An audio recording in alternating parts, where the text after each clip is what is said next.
FM. The night comes alive with Grameenphone.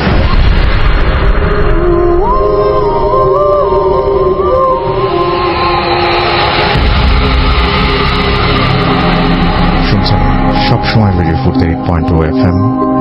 আমি রাস্তার আছি, সাথে আমার সাথে রয়েছে মাসুম ভাই এবং আজকের অতিথি আপনাদের সবাইকে স্বাগত জানাচ্ছি ভূত এফএমে এবং আশা করছি যে আপনারা সবাই ভালো আছেন, ভালো ছিলেন এবং ভালোই থাকবেন। আর সবসময় ভূত এফএমের সঙ্গেই থাকবেন। The night comes alive with Grameenphone. আমরা ভূত এফএমের আরো একটি নতুন এপিসোড শুরু করতে যাচ্ছি আজকে এবং এই এপিসোডটি যখন শুরু করছি তখন ঢাকায় মোটামুটি আমি ওয়েদারের সাথে ভূত এফএম একটা সম্পর্ক আছে বলেই প্রতিদিন এটা মনে করিয়ে দিই যে ঢাকায় আজকে মোটামুটি ঠান্ডা তেমন নাই বললেই চলে, বা ঢাকার বাইরে ডেফিনেটলি ঠান্ডা আছে এবং শীতের রাতে ভূত এফএম জমজমাট হবে সেটাই আশা করব। তো আমি শুরুতে জানিয়ে দিই যে কিভাবে আমাদের সাথে যোগাযোগ করতে হবে। তার আগে জানাই যে চলছে ভাষার মাস ফেব্রুয়ারি এবং এই ভাষার মাসে ভাষা শহীদদের ভূত এফএমের পক্ষ থেকে, রেডিও ফুর্তির পক্ষ থেকে বিনম্র শ্রদ্ধা জানাচ্ছে। শ্রদ্ধা ভরে স্মরণ করছি সালাম, বরকত, রফিক, জব্বার সহ আরো অসংখ্য তাজা প্রাণ যারা মায়ের ভাষার জন্য প্রাণ দিয়েছিলেন, যারা একেবারে অকুত ভয় বা যারা একেবারেই সেদিন চিন্তা করেননি যে কি হবে, ভাষার জন্য একদম ভাষার দাবিতে স্বাধিকারের জন্য যারা সশস্ত্র সেই পুলিশের সামনে দাঁড়িয়ে বলেছিলেন যে বাংলা ভাষা হবে রাষ্ট্রভাষা। তো এটা অনেক সাহসের ব্যাপার। তো আমরা আজকে আমরাও ঠিক একইভাবে যেন নিজের জায়গা থেকে একটি হলেও দেশের জন্য ভালো কাজ করি। যাই হোক, আমাদেরকে যদি SMS করতে চান তাহলে SMS করার নিয়মটি হচ্ছে মোবাইলের মেসেজ অপশনে গিয়ে টাইপ করতে হবে ফুর্তি, FORT স্পেস আপনার নাম স্পেস আপনার মেসেজ পাঠিয়ে দিতে হবে 9840 নাম্বার। যদি আমাদের ইমেল করতে চান, আমাদের ইমেল অ্যাড্রেস হচ্ছে bhutfm@radiofurti.fm which is bhtfm@radiofurt.fm। আপনার নাম, ঠিকানা এবং ফোন নাম্বার সহ আপনার জীবনে ঘটে যাওয়া সেরা ঘটনা লিখে পাঠিয়ে দিন আমাদের কাছে। আপনারা অলরেডি জানেন, তারপরে আরো একবার জানিয়ে দিচ্ছি যে আমাদের যে ফেসবুক, আমাদের যে আগামী এপিসোডটি আছে, এপিসোডটিকে ডিফারেন্ট করার চেষ্টা করছি আমরা। ম্যাক্সিমাম সেখানে ইমেইল থাকবে, কিছু অডিও ক্লিপ থাকবে।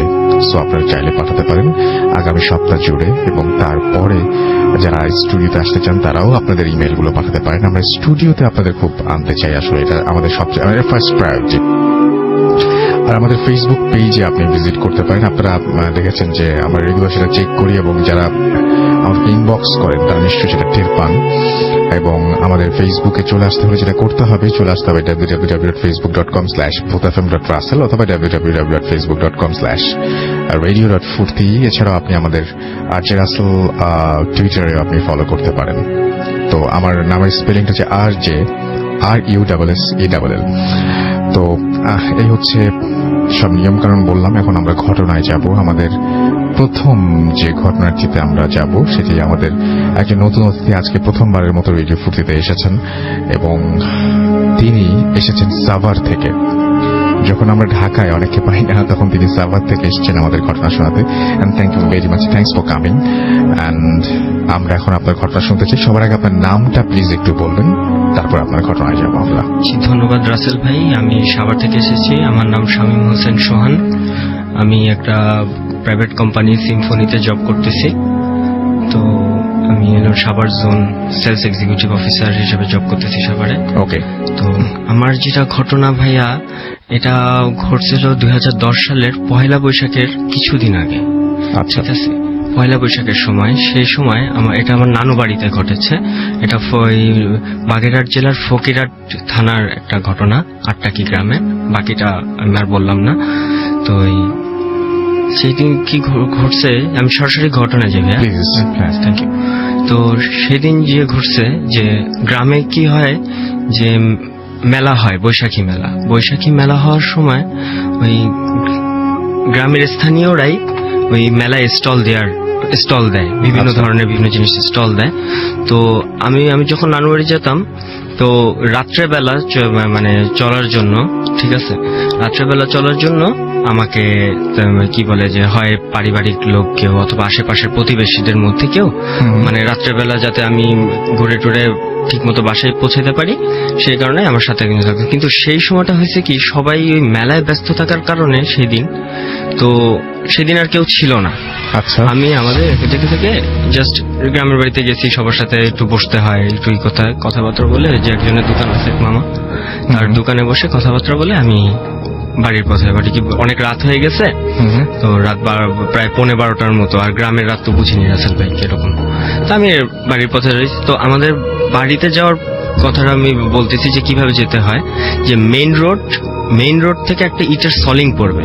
আচ্ছা। ইটের সলিং থেকে বাম দিকে গেলে আবার পাকা রাস্তা, কিন্তু দুই পাশে হলো বাগান, ইভেন কি মানে কিছু কিছু দূরে আপনার বাড়ি ঘর আছে। তারপর আমাদের বাড়ির এরিয়া শুরু হয়, আমার আত্মীয় স্বজনের বাড়ি আছে। তো আমি ওই মেইন রোড দিয়ে চলে আসছি। তো তখন সবকিছু নর্মাল, ঠিক আছে, সবকিছু নর্মাল ছিল। ইভেন কি বলে যে আমার কাছে সেই বলতে খুব হবে, আমার কাছে 4 টাকা ছিল, আর গ্রামে একটা চানাচুর পাওয়া যায় খুব মজার, আমি এটা খাই।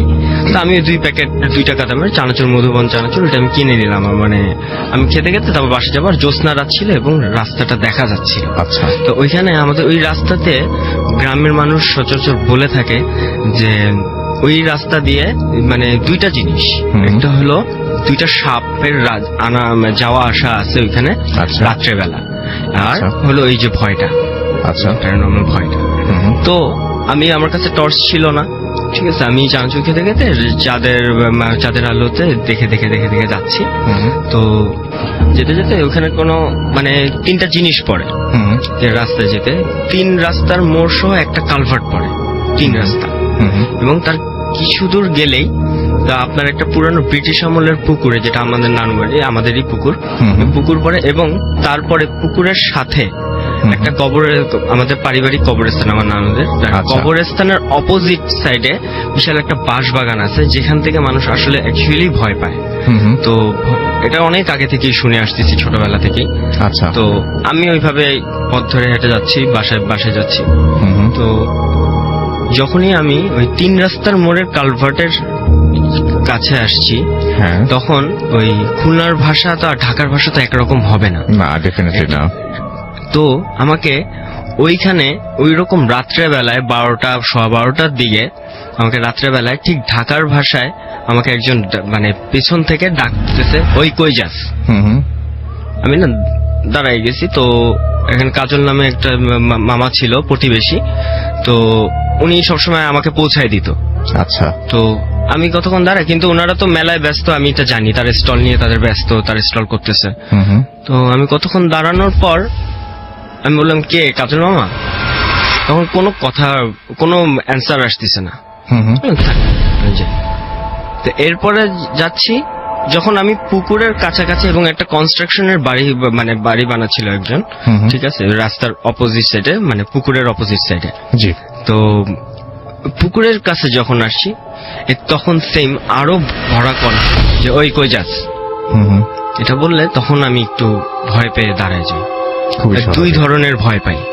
2 ধরনের ভয় পাই কি মানে আমার মামারা তো এখানে রাজনীতি করে, তো এই রাজনীতি করার কারণে অনেক শত্রুপক্ষ থাকে। আচ্ছা। তাদের হামলা হইতে পারে।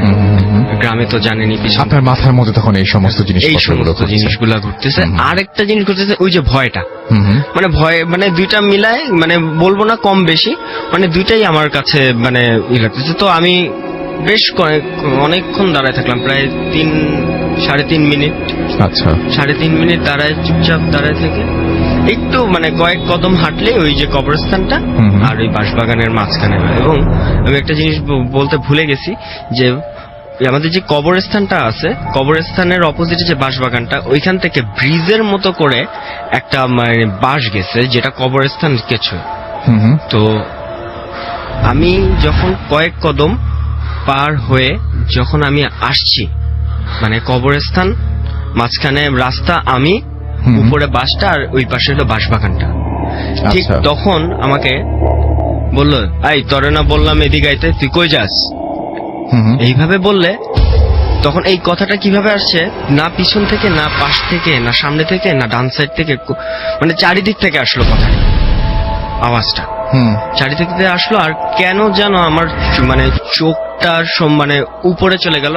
তখনই আমি দেখি কি যে ওই বাঁশের নিচে আমি দাঁড়ানো, প্রায় 12-13 ফিট উপরে বাঁশের নিচে দাঁড়ানো, আর ওই যে হাত এবং পা, হাঁটু আর হাঁটু হাত ধরে যেভাবে মানে কেউ বসে থাকে, বসে থাকে একদম মানে বডি মিলায়, তো ওই আর ফেসটা একেবারে সমান। আচ্ছা, ফেসটা একেবারে সমান, মানে মনে হবে কি ওইখান থেকে কিছু বের হয়ে আসবে না। কিন্তু আমি যেটা দেখলাম, আমি তাকানোর পর যে মানে দেখলাম কি যে লাল, মানে কোনো চোখের মনি নাই, কোনো কিচ্ছু নাই, জাস্ট লাল একটা রক্ত, মানে ব্লাড, জাস্ট ব্লাড, ব্লাডের চোখ, এবং জিহ্বাটা একদম মানে জিহ্বাটা বের হয়ে আসলো এবং টপ টপ করে রক্ত পড়তেছে। আমার গায়ে না, আমার মানে কোথায় পড়তেছে সেটা আমি খেয়াল করিনি, কিন্তু টপ টপ করে রক্ত পড়তেছে। রক্ত পড়া থাকলে সেটা দেখে মানে আসলে আমি লাইফ ফার্স্ট টাইম এরকম জিনিস দেখলাম। তো মানে ওই সময় আমি হামাগুড়ি দিয়ে আসছিল মনে হয়, হামাগুড়ি দিয়ে না, এইভাবে বসে আছে, জাস্ট মানে হাত দুটো বাঁকা করে এইভাবে বসে আছে, মানে মনে হচ্ছে কি আমার দিকে মানে আমার দিকে তাকানো সমানটা। আর ওইখান আমি যখন তাকালাম তখন ওই কালো, মানে ওই কালো থেকে মানে চোখ দুইটা লাল হয়ে গেল, আর এই জিহ্বাটা বের হয়ে আসলো। তখন আমি মানে আমি জানি না, আমি মানে ওই সময় মানে মানে সেন্সটা কিরকম ছিল আমার, আমি এটা বলতে পারবো না। জাস্ট এইটুক মনে আছে, আমি এইটুক বলছিলাম যে তুই থাক আমি গেলাম, এটা বলে আমি দৌড় দিছি। দৌড় দেওয়ার পর আমাদের মানে ওই কেয়ারটেকার ছিল, আমাদের বাড়িতে দেখাশোনা করতো উনি, আমরা না থাকলে। তো ওই আমি যখনই দৌড়ায় উঠানে ঢুকছি, তখন আমি কেয়ারটেকার দেখে একটা চিৎকার করে মানে সেন্সলেস হয়ে যায়, ন্যাচারালি সেন্সলেস হয়ে যায়। এবং পরের দিন ঘুম থেকে সকালে যখন উঠি তখন দেখি আমার গায়ে অনেক জ্বর, অনেক জ্বর ছিল। জ্বর থাকার পর এবং সবার সাথে শেয়ার করলাম বিষয়টা, মানে এই কি হয়েছে, এই ঘটনা হয়েছে, এরকম আমি দেখে ভয় পাইছি। তো সবাই বললো যে হ্যাঁ কিছুদিন ধরে আবারও ভয় পাচ্ছে, মানে আগে ভয় পাইতো, কিছুদিন ধরে আবারও ভয় পাচ্ছে। এই গেল সিনেমাটা, সবই নর্মাল। তো তার ঠিক কিছুদিন পর আমি রাত্রেবেলা ওই জানলার পাশে বসে গায়ে হেডফোনে গান শুনতে। ওইখানেই? না ওইখানে না, আমার বাসায়। না ওইখানে। আচ্ছা, ওইখানে, সেটাই বলছি। হ্যাঁ, গ্রামেতেই, নানু বাড়িতেই আমি জাস্ট ওই কি বলে যে গান শুনতেছি।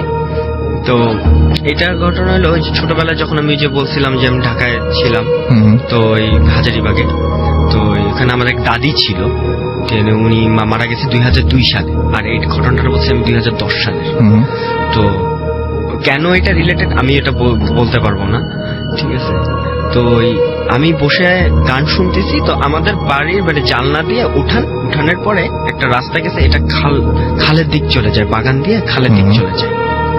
তো আমি মেইন রোড থেকে দেখতেছি কি যে মানে না, আমি কানে হেডফোন হঠাৎ করে, তখন বললাম যে হঠাৎ করে দেখি সব কেমন যেন গ্রে হয়েছে। আমি বুঝতে পারতেছি আপনার শার্টের কালার ব্লু, বাট কিন্তু গ্রে। আমি দেখতে পাচ্ছি মানে পাতার কালার গ্রিন, বাট গ্রে মনে হইতেছে, গ্রে। ঠিক সেই মুহূর্তে দেখি উনি একটা লাঠি ভর করে হাঁটতো, একটা লাঠি, বড় লাঠি। দেখি কি স্পষ্ট তাকে বোঝা যাচ্ছে, অন্ধকার, তারপরও তাকে বোঝা যাচ্ছে সেই দাদি যে কখনোই ওই মানে বাগেরহাট খুলনা কোথাও যায়নি, সে হাজারীবাগের জন্য হাজারীবাগেই মৃত্যু।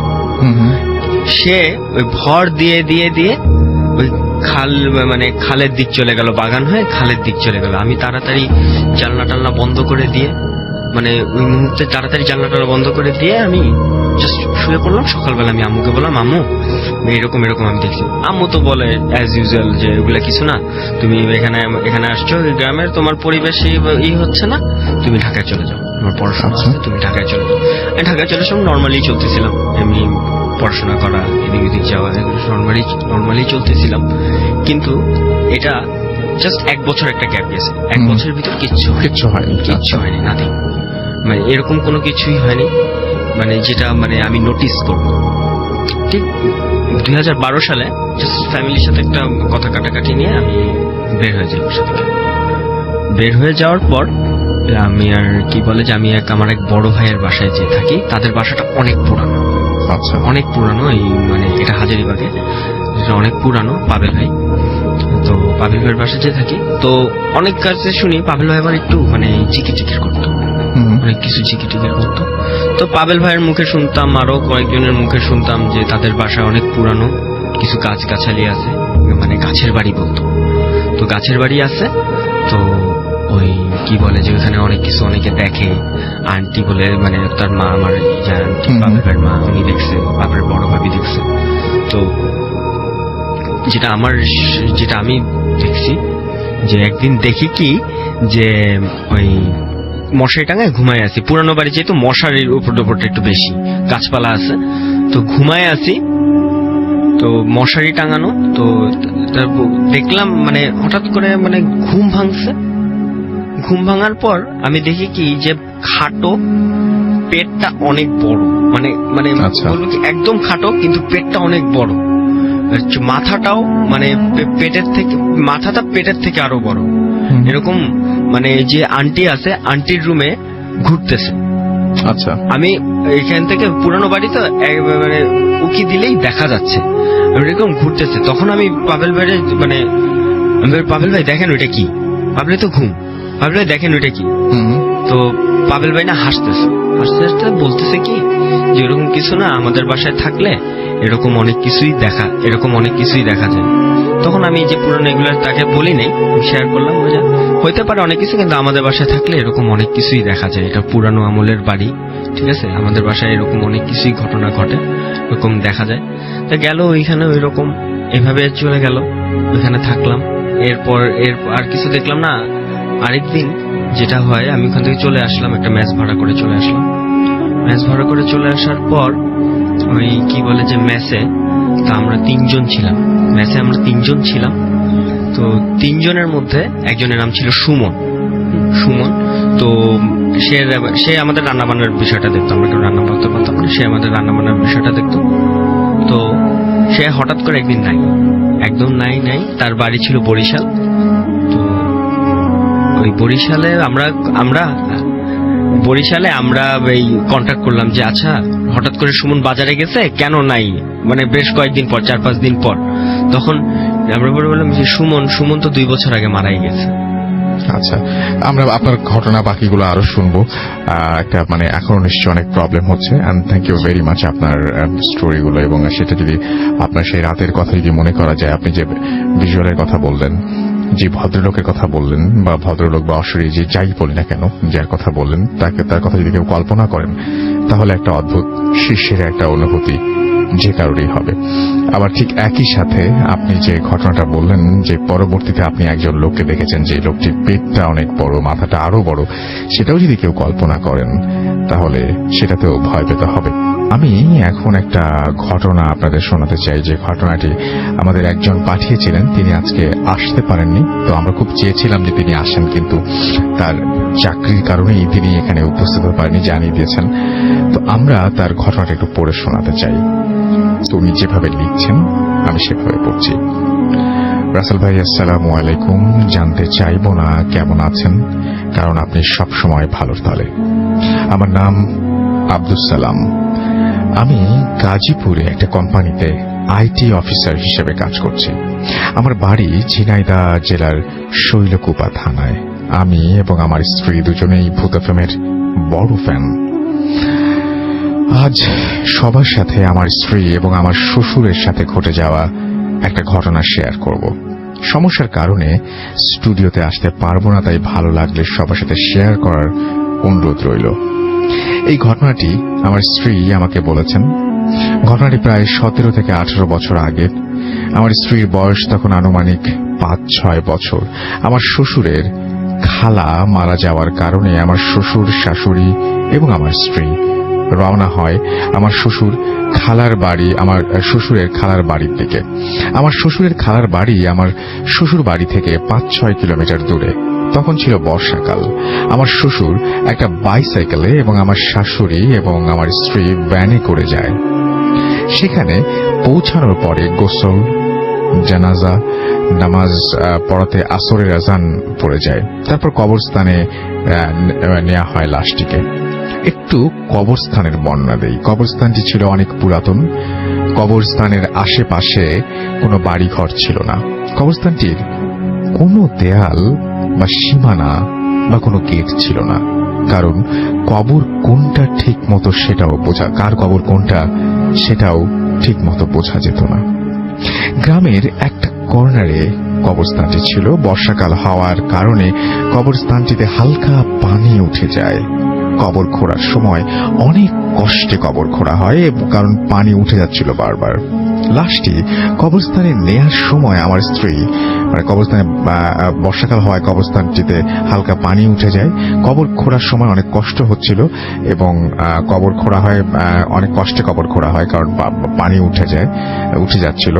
লাশটি কবরস্থানে নেয়ার সময় আমার স্ত্রী জেদ ধরে সেও কবরস্থানে যাবে। সবাই তাকে অনেক নিষেধ করার পরেও সে কবরস্থানে যাবেই। পরে কান্নাকাটি শুরু করলে আমার শ্বশুরের এক খালাতো বলে ঠিক আছে, এক খালা বলে ঠিক আছে, ও তো ছোট বাচ্চা, নিয়ে চলো, আমার কাছে থাকবে, যেটা আমার খালাতো ভাই হবে, আমার কাছে থাকবে, কোনো সমস্যা হবে না। পরে লাশটিকে কবরস্থানে নেওয়া হয়। আমার শ্বশুর আমার স্ত্রীকে বলে, বাবা তুমি তোমার আঙ্কেলের সাথে এক জায়গায় দাঁড়িয়ে থাকবা, কোথাও যেও না। যেখানে কবর দেয়া হবে তার থেকে একটু দূরে সবাই যেখানে দাঁড়িয়ে আছে সেই জায়গায় আমার স্ত্রীকে রেখে দেয়া হয় এবং শ্বশুর কবর দেওয়ার জায়গায় চলে যায়। একটু পরে আমার স্ত্রী সেই আঙ্কেলকে বলে যে বাবা তুমি একটু দাঁড়াও, আমি আসছি, বলে সেও কবর দেওয়ার জায়গায় চলে যায়। আমার স্ত্রী ছোটবেলায় একটু বেশি দুষ্টু ছিল এবং এখন সে দেখবে যে কিভাবে কবর দেয়া হয়। সে লোকজনের ভেতর থেকে বের হয়ে যায় এবং কবর দেওয়ার জায়গায় অন্য পাশ দিয়ে যেই উকি দিয়ে দেখতে যাবে, এমন সময় পুরাতন একটি কবর ভেঙে আমার স্ত্রী কবরের ভেতরে পড়ে যায়। কারণ মাটি ভেজা থাকার কারণে এমনটি হয়। কবরের ভেতর পড়ে গিয়ে আমার স্ত্রী চেঁচানো শুরু করে দেয়। পরে সবাই গিয়ে আমার স্ত্রীকে হাত ধরে তুলে সাথে সাথে বাসায় নিয়ে যায়। বাসায় নিয়ে যাওয়ার পরে সবাই আমার স্ত্রী এবং আমার আঙ্কেলকে রাগ করতে থাকে, সবাই কেন ওকে ছেড়ে গেল। পরে আমার স্ত্রীর হাত পা ভালো করে ধোয়ানো হয়, কারণ সারা গায়ে কাদা লেগেছে। লাশটি দাফন শেষ হতে হতে মাগরিবের আজান পড়ে যায়। আমার শ্বশুর আমার শাশুড়িকে বলে, এখন তো রাত হয়ে গেছে, তোমরা এখানে থাকো, কাল সকালে চলে এসো, আমি একাই চলে যাচ্ছি, কারণ বাসায় গরু ছাগল রয়েছে। আমার শাশুড়ি বলে, ঠিক আছে তুমি চলে যাও, আমরা কাল সকালে যাব। এবার আমার স্ত্রী জেদ ধরে সে বাবার সাথে বাড়ি চলে আসবে। সবাই বলে, বাবা এখন এত রাত হয়ে গেছে, তুমি এখন থাকো, কাল সকালে তোমার মার সাথে যেও। আমার স্ত্রী কোনো কথাই শুনবে না, সে তার বাবার সাথে বাড়ি আসবে। পরে আমার শ্বশুর বলে, ঠিক আছে আমার সাথে যাক, 4-5 কিলোমিটারের বেশি সময় লাগবে না। পরে আমার শ্বশুর এবং আমার স্ত্রী বাইসাইকেলে করে বাড়ির দিকে রওনা হয় এবং আমার স্ত্রী সাইকেলের পেছন দিকে বসা ছিল। গ্রামের কাঁচা রাস্তা আর মাঝে মাঝে হালকা কাদা আছে, কারণ তখন বর্ষাকাল ছিল। গ্রাম শেষ হলে পরে রাস্তার প্রায় 1 কিলোমিটার ফসলের জমির মাঝ দিয়ে গেছে এবং কোনো বাড়িঘর নেই। গ্রামের শেষের দিকে একটা মেহগনি গাছের বাগান ছিল, তার পাশ দিয়ে রাস্তাটা গেছে। রাত হয়ে যাওয়ায় রাস্তায় লোকজন ছিল না। আমার শ্বশুর আস্তে আস্তে সাইকেল চালাচ্ছে যেন মেহগনির বাগানের কাছে আসে এবং হঠাৎ সাইকেলের চেইন পড়ে গেল। মেহগনি বাগানের কাছে আসে সেই মুহূর্তেই সাইকেলের চেন পড়ে গেল। আমার শ্বশুর সাইকেল থামিয়ে চেনটা ঠিক করলো, চালাচ্ছে যেই মেহগনির বাগানের কাছে আসে তখনই সাইকেলের চেন পড়ে গেল। আমার শ্বশুর সাইকেল থামিয়ে চেন ঠিক করলো। যখন চেন ঠিক করে তখন আমার স্ত্রী সাইকেলের ওপরেই বসা ছিল। আমার শ্বশুর খেয়াল করলো তার পাশ দিয়ে একটা কালো বেড়াল দ্রুত চলে গেল। আমার শ্বশুর চেইন ঠিক করে আবার সাইকেল চালানো শুরু করলো এবং খেয়াল করলো হঠাৎ খুব জোরে বাতাস বইতে শুরু করলো। হঠাৎ করে এত বাতাস, আমার শ্বশুর এবার একটু ভয় পেয়ে যায়। আমার শ্বশুর খুব সাহসী ছিল, সে ওইভাবেই সামনের দিকে এগুতে থাকে। একটু পরে আবারও সাইকেলের চেন পড়ে যায়। সে আবারও সাইকেলের চেন ঠিক করে এবং আমার স্ত্রী তখন সাইকেলে বসা ছিল। আমার শ্বশুর আবারও দেখতে পেল তার পাশ দিয়ে সেই কালো বিড়ালটি আবারও দ্রুত চলে গেল। আমার শ্বশুর চিন্তা করলো, কি ব্যাপার, এমনটা হচ্ছে কেন? আমার শ্বশুর আবার যেই সাইকেলে উঠতে যাবে তখন মেহগনির বাগানের দিকে তাকিয়ে যা দেখতে পেল তা দেখার জন্য আমার শ্বশুর তা দেখে আমার শ্বশুর খুবই ভয় পেয়ে যায়। সে দেখল মেহগনি গাছের ডালের উপরে সাদা কাফনের কাপড় পরে একজন লোক বসে আছে, যার দেহ আছে কিন্তু মাথা নেই। এটা দেখে আমার শ্বশুর খুব ভয় পেয়ে যায় এবং আমার স্ত্রীকে সাইকেলের পেছন দিক থেকে সামনে নিয়ে আসে এবং কোলের ভেতরে শক্ত করে ধরে সাইকেল না চালিয়ে ঠেলা শুরু করে যায়। কারণ তখন সে কি করবে ঠিক বুঝে উঠতে পারছিল না। সাইকেল ওভাবে ঠেলতে ঠেলতে মেহগনি বাগান ছেড়ে চলে আসে। কিছু দূর যাওয়ার পরে আমার শ্বশুর আমার স্ত্রীকে বলে, বাবা তুমি এখন চোখ বন্ধ করে থাকো, আমি না বলা পর্যন্ত চোখ খুলবা না। তো আমার স্ত্রী কথা মতো চোখ বন্ধ করে। আমার শ্বশুর দেখতে পায় যে রাস্তার মাঝখানে বিশাল আকৃতির একটা সাদা কাফন পরানো লাশ পড়ে আছে। আমার শ্বশুর এটা দেখে সে আরো ঘাবড়ে যায়, ভাবতে থাকে এবার সে কি করবে। এবার শ্বশুর চিন্তা করলো ভয় পেলে চলবে না, যেভাবেই হোক আমার মেয়েকে নিয়ে বাসায় যেতে হবে। আমার শ্বশুর আমার স্ত্রীকে আবারও বলে, বাবা আমি না বলা পর্যন্ত তুমি চোখ খুলবা না, কারণ আমার স্ত্রী ওইটা দেখলে হয়তো ভয় পেয়ে যাবে এবং কোনো ক্ষতিও হয়ে যেতে পারে। আমার স্ত্রী বলে ঠিক আছে। আমার শ্বশুর দেখতে পেল লাশের পাশ দিয়ে হালকা একটু ফাঁকা জায়গা আছে, যা দিয়ে সাইকেল চালিয়ে চলে যাওয়া যাবে। আমার শ্বশুর দেখলো লাশটি কোনো নড়াচড়া করছে না বা কোনো শব্দও করছে না। আমার শ্বশুর সাহস করে সাইকেল চালানো শুরু করলো এবং আমার শ্বশুরকে এবং ঠিক সেই মুহূর্তে আমার স্ত্রী তখন আমার স্ত্রী একটা বাজে গন্ধ পেল এবং আমার শ্বশুরকে বলল, বাবা এটা কিসের গন্ধ? আমার শ্বশুর বলল, কিছু না, তুমি চোখ বন্ধ করে থাকো। এবার আমার শ্বশুর লাশটিকে ভালোভাবে অতিক্রম করে চলে যায় এবং শুনতে পায় পেছন থেকে আমার শাশুড়ি ডাকছে। আমার স্ত্রী বলে, বাবা মা পেছন থেকে ডাকছে, দাঁড়াও, মাকেও সাইকেলে নিয়ে যাই। আমার শ্বশুর বলে, বাবা তুমি চুপ করে থাকো, চোখ বন্ধ করে রাখো, চোখ বন্ধ করে থাকো, আমি না বলা পর্যন্ত চোখ খুলবে না। আমার শ্বশুর খুব জোরে জোরে সাইকেল চালাতে থাকে, কিন্তু দূরে আসার পরে একটি বাঁশ বাগান সামনে পড়ে। নতুন করে বাগান বানানো হয়েছে, মাত্র 20-30টা বাঁশ সেই বাগানে আছে। আমার শ্বশুর একটু দূর থেকে দেখতে পায় বাগানের বাঁশগুলো রাস্তার উপরে ভেঙে পড়ছে, আবার রাস্তা থেকে উপরে উঠে যাচ্ছে। তারপর সে লক্ষ্য করলো সেই মাথা কাটা ব্যক্তি বাঁশ বাগানের মাঝখানে দাঁড়িয়ে আছে এবং তাকে হাত ইশারা করে ডাকছে। এবার আমার শ্বশুর খুবই ভয় পেয়ে যায় এবং সে কি করবে বুঝে উঠতে পারছিল না। বৃষ্টি হওয়ার কারণে রাস্তায় দুই পাশে পানিতে ভরা, রাস্তার দুই পাশে পানিতে ভরা। রাস্তা থেকে নেমে পাশ কাটিয়ে যাওয়ার উপায় নেই। আমার শ্বশুর আমার স্ত্রীকে বুকের ভেতরে করে আয়াতুল কুরসি পড়তে থাকলো। হঠাৎ সে পেছন থেকে সাইকেলের শব্দ শুনতে পেল এবং একটা লোক এসে বলছে, কি ব্যাপার, এত রাতে একটা ছোট মেয়েকে নিয়ে রাস্তার মাঝখানে দাঁড়িয়ে আছেন কেন? আমার শ্বশুর পেছনে ফিরে তাকিয়ে দেখে একটা লোক সাইকেলে করে আসছে। আমার শ্বশুর সেই লোকটিকে হাত পা জড়িয়ে ধরে বলে, ভাই আমার মেয়েটিকে বাঁচান, আমার মেয়েটিকে বাড়ি পর্যন্ত আমার সাথে এগিয়ে দিয়ে আসেন। লোকটি বলে, কেন, কি হয়েছে? আমার শ্বশুর বলে, দেখেন পেছনে বাঁশের বাগানের ভেতরে একটা লোক দাঁড়িয়ে আছে। লোকটি বলে, কই, কিছুই তো নাই। আমার শ্বশুর পেছনে তাকিয়ে দেখে সত্যি কেউ নেই এবং বাঁশগুলোও কোনো নড়াচড়া করছে না। আমার শ্বশুর বলে, আপনি আগে আমাকে বাড়ি পর্যন্ত দিয়ে আসেন, পরে আপনাকে সবকিছু বলছি। অনেক বলার পরে সেই লোক আমার শ্বশুর এবং আমার স্ত্রীকে বাড়ি পর্যন্ত দিয়ে যায়। বাড়িতে আসতে আসতে রাত 1টা বেজে যায়। লোকটি সবকিছু শুনে বলে, ও সবকিছু না, আপনি লাশ দাফন করে আসলেন তাই এমন হচ্ছে। আমি প্রতিদিন অনেক রাত করে ওই রাস্তা দিয়ে চলাফেরা করি, কই আমার সাথে তো কোনোদিন এমন হয়নি। এই বলে লোকটি চলে যায়। আমার শ্বশুর এবং আমার স্ত্রী ঘুমোতে যাবে, এমন সময় আমার শ্বশুর খেয়াল করলো আমার স্ত্রীর শরীর থেকে লাশ পচা বাজে একটা দুর্গন্ধ আসছে। আমার শ্বশুর ভাবল লাশের কাছে ছিল, সেই জন্য মনে হয় শরীর থেকে এমন গন্ধ আসছে। আমার শ্বশুর আমার স্ত্রীকে বলল, বাবা তুমি তোমার জামা কাপড় চেঞ্জ করে ফেলো। আমার স্ত্রী যে জামা খুললো, আমার শ্বশুর খেয়াল করলো তার জামার পকেট থেকে এক টুকরো হাড় ফ্লোরে পড়লো। আমার শ্বশুর আমার স্ত্রীকে জিজ্ঞেস করলো, বাবা তুমি এটা কোথায় পেলে, তুমি এটা কোথায় পেলে? আমার স্ত্রী বলল, ওই কবরস্থানের গর্তে পড়ে গিয়েছিলাম, তখন আমার হাতের মধ্যে এই হারটি পড়েছিল। আমি ওটা পকেটে নিয়ে এসেছি খেলা করার জন্য। আমার শ্বশুর আমার স্ত্রীকে অনেক বকাঝকা করে এবং হারটি তার কাছ থেকে কেড়ে নেয়। কেড়ে নেওয়ার সময় আমার স্ত্রী ওটা দিতে অস্বীকার করে। তারপরে আমার শ্বশুর জোর করে হারটি কেড়ে নেয় এবং পাশের বাড়ির এক হুজুরের কাছে নিয়ে যায়। হুজুর সবকিছু শুনে বলে, ওই হারটি কোনো লাশের হাতে আঙুলের একটি টুকরো।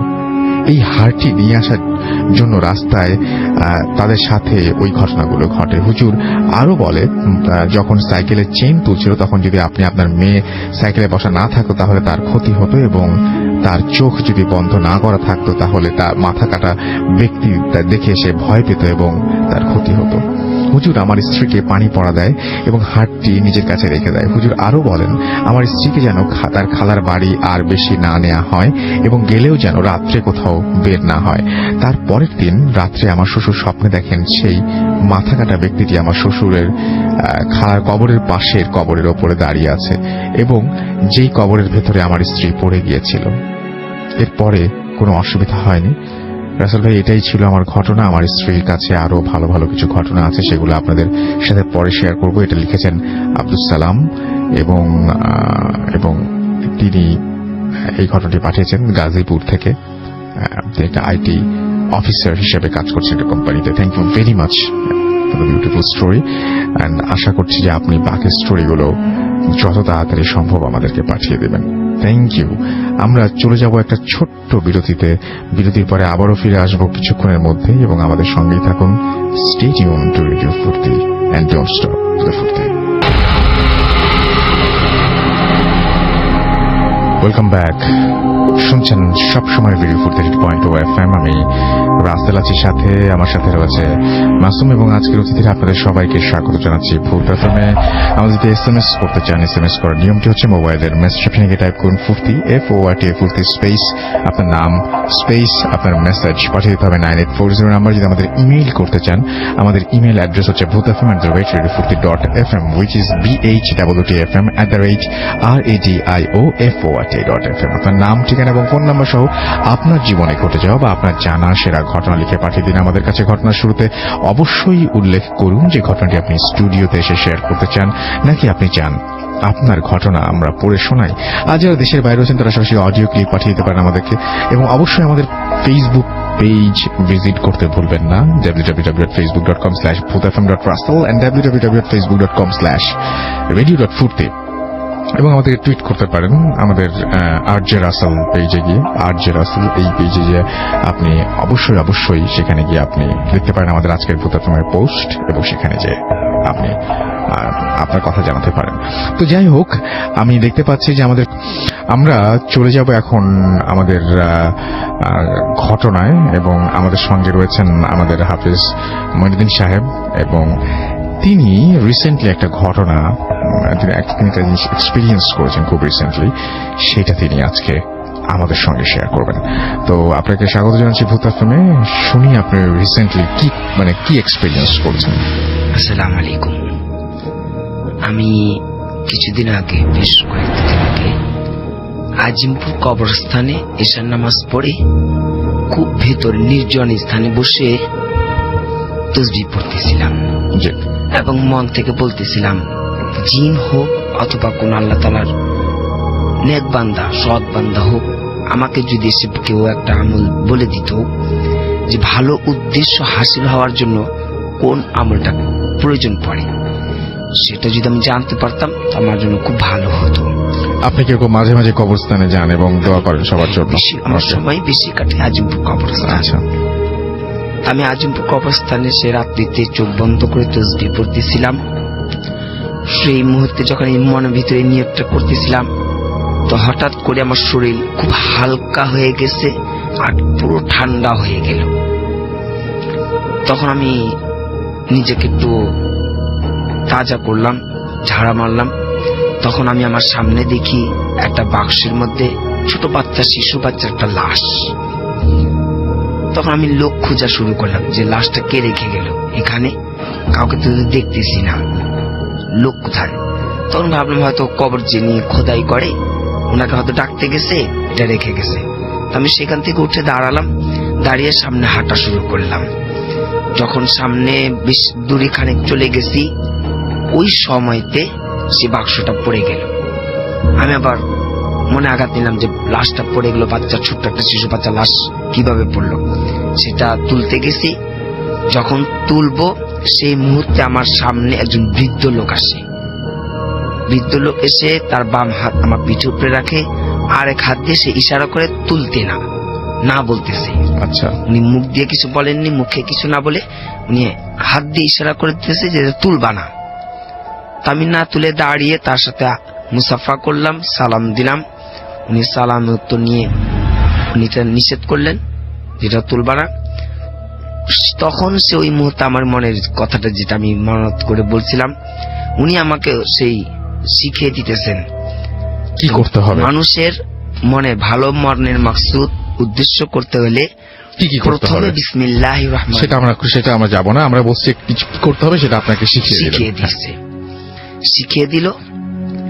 এরপরে আমি যখন বললাম এটাকে তুলবো, উনি না বললেন। ওনার সাথে আমার বেশ কিছুক্ষণ কথা হয়। কথা হওয়ার পর উনি সামনের দিকে এগিয়ে যায়। বেশ কিছু যাওয়ার পরে উনি আর দেখা হয় না। পরবর্তীতে আমি যখন আবার বসলাম, উনি কে ছিলেন আমার কাছে এসে যে আমার কথাটা উনি বলে দিলেন, তখন আমি এতটুকুই জানতে পারছি উনি জিন ছিলেন। আচ্ছা, আর ওই বাচ্চাটা যেটা লাশ ছিল, ওই বিষয় আমাকে অবগত করা হইল যে প্রথমে যে লাশটা আমাকে দেখানো হইলো, আমার ধ্যান যেন ছুটে যায়, আমি যেন সে আমলটা করতে না পারি, ভয় পাই, এই জন্য আমাকে ওই জিনিসটা দেখানো হয়েছে। ওটা লাশ ছিল না। ওকে, তা বাচ্চাটা ছিল একটা ঝুড়ির মধ্যে, বাক্স কাঠের বাক্সের মধ্যে এটা লাশ ছিল। আমার ধ্যান বয়স হবে বাচ্চাটার? ভয় থাকে, ছোট্ট, একেবারে ছোট্ট, নবজাতক শিশুর মতো।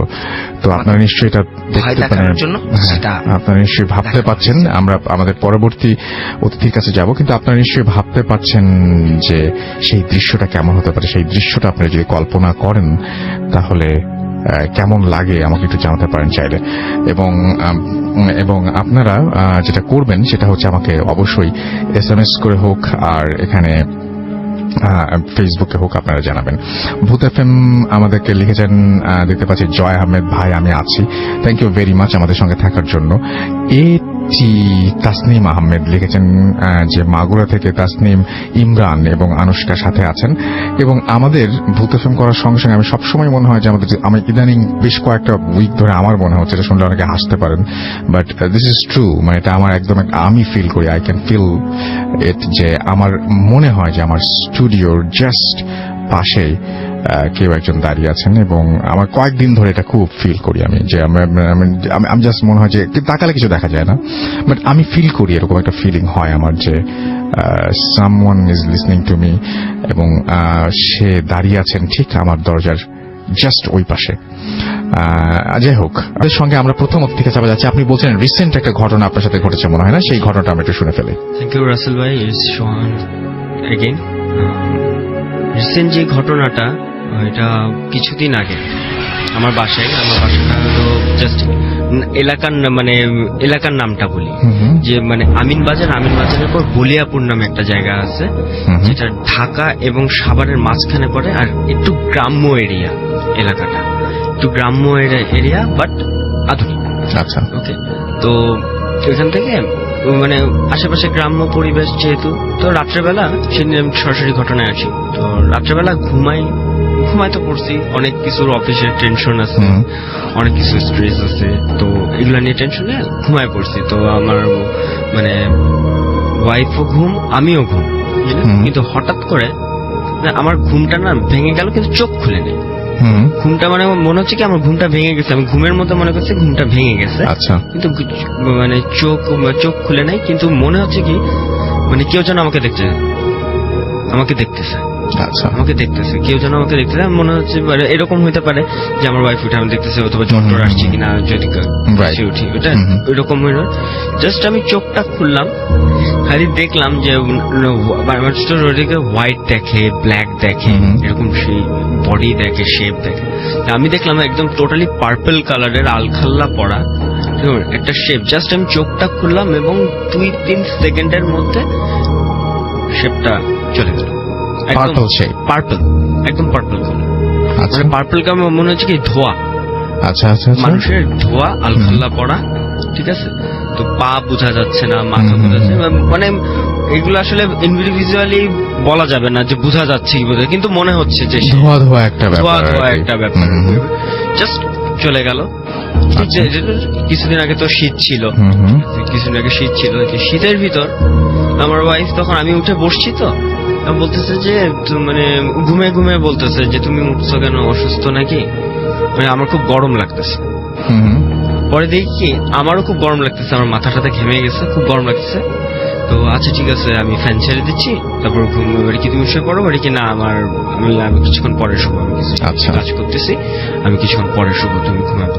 এই যে ফ্যান ছেড়ে শুয়ে পড়লাম। এই ঘটনা এখানেই শেষ। আসলে কিছু কোশ্চেন আছে আমার, আমি এই কোশ্চেন গুলা কখনো কারো কাছ থেকে মানে আমার মনের মতো অ্যান্সার পাইনি।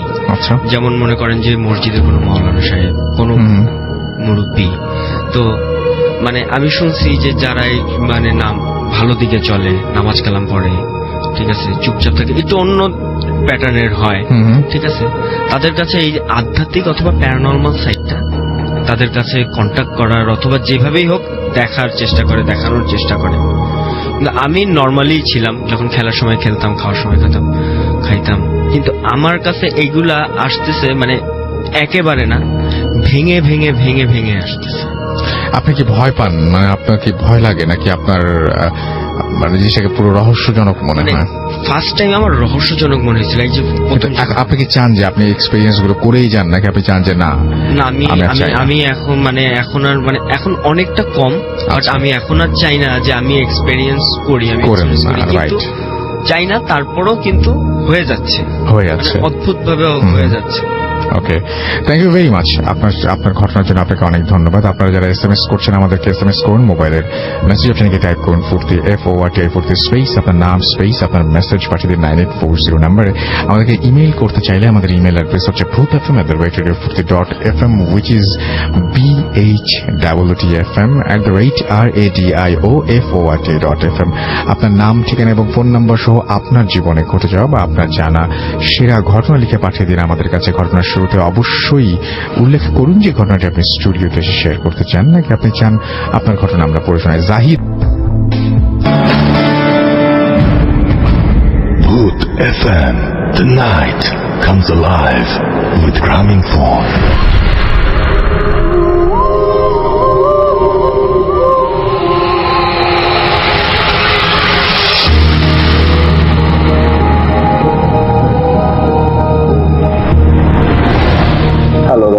আমি সোহান, আমি কাউরান বাজারে থাকি, আমি একটা প্রাইভেট কোম্পানিতে জব করি, আমার দেশের বাড়ি বগুড়াতে। আমি এখন অডিয়েন্সকে যে ঘটনা শেয়ার করতে যাচ্ছি, এটা আমার দেশের বাড়ি বগুড়াতে ঘটা একটা ঘটনা।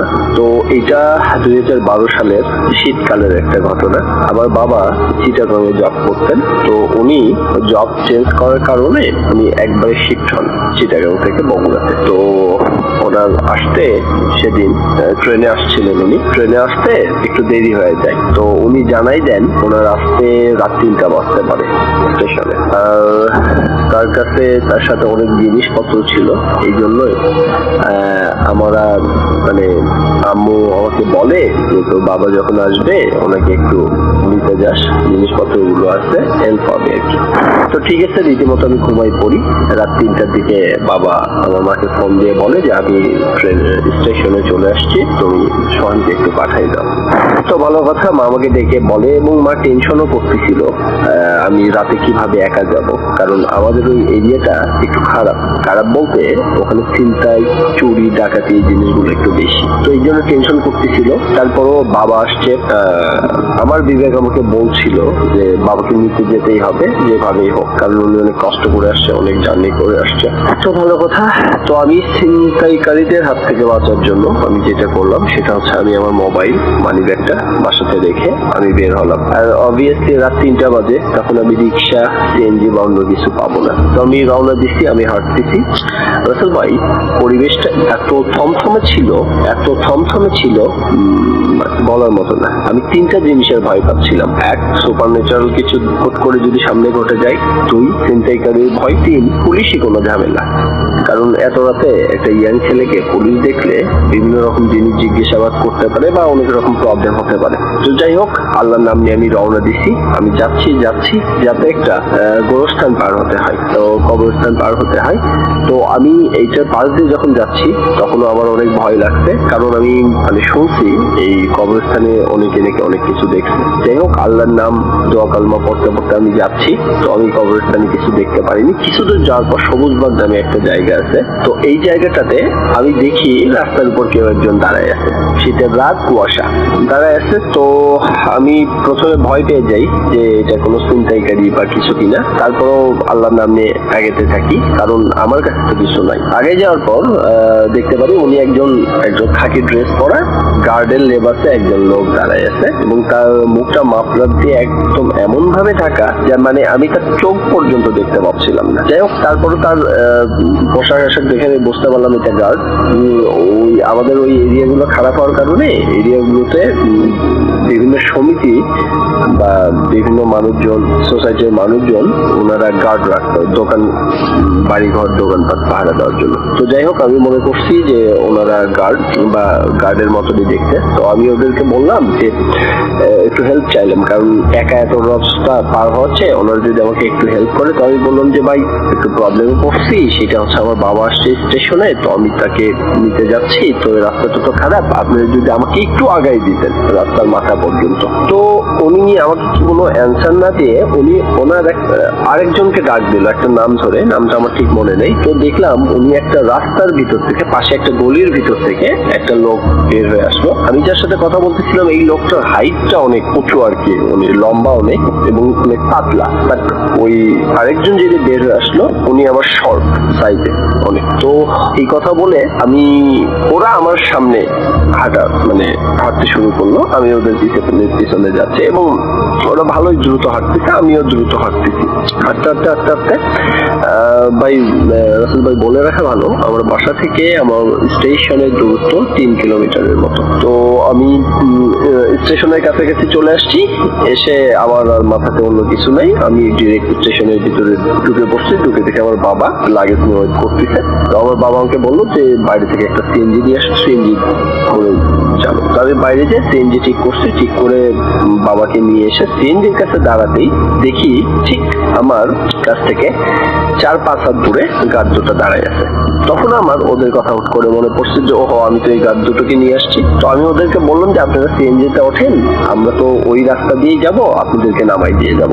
তো ওনারা কোনো কথা না বলে সিএনজিতে উঠে পড়লো। আমি আর আমার বাবা পিছনে বসলাম, ওনারা দুজন সামনে বসলো।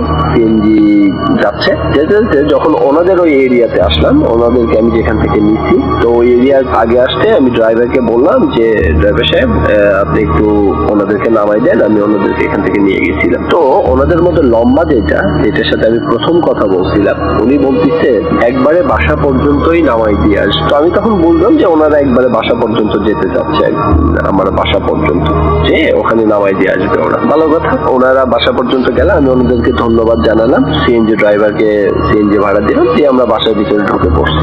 যথারীতি রাত চলে গেছে।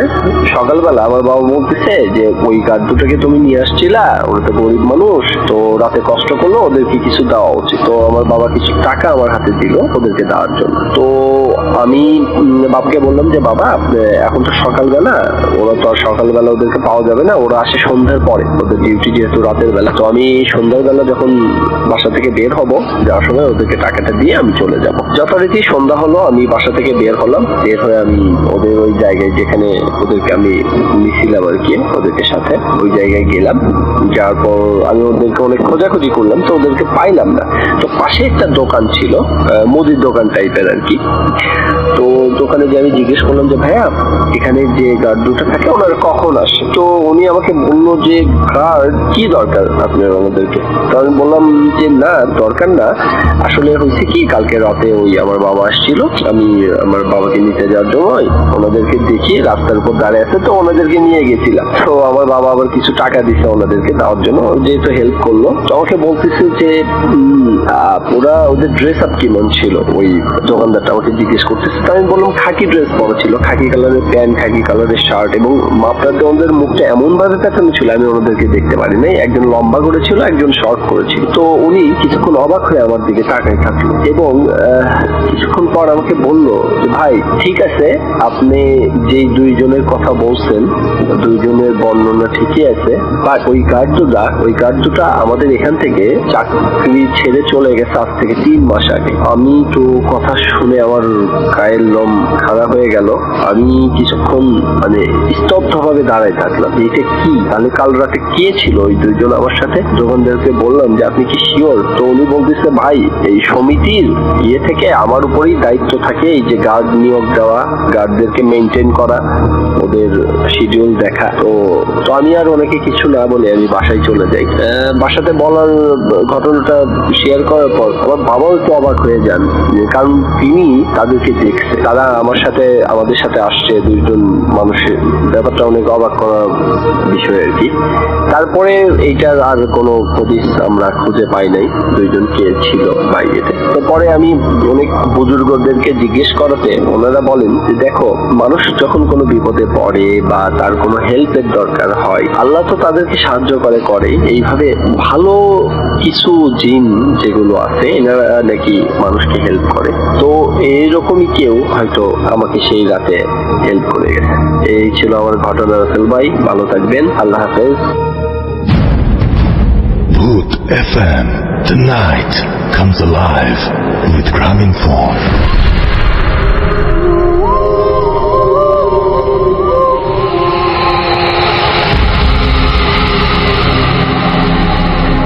Yes, the night comes alive with Gramophone. শুনছেন সবসময় রেডিও 48.0 FM। আমি রাসেল আছি সাথে, এবং পৃথিবীর যেখান থেকে আপনি ভূত FM শুনুন না কেন, আপনি যেন অনেক ভালো থাকেন সেই প্রার্থনা করি, এবং আমাদের জন্য সবাই দোয়া করবেন। আমরা তো একটু আগে জিজ্ঞেস করলাম আমাদের মাইদিন ভাইকে, তো উনি বললেন যে নাকি হালকা ঝামেলা আছে।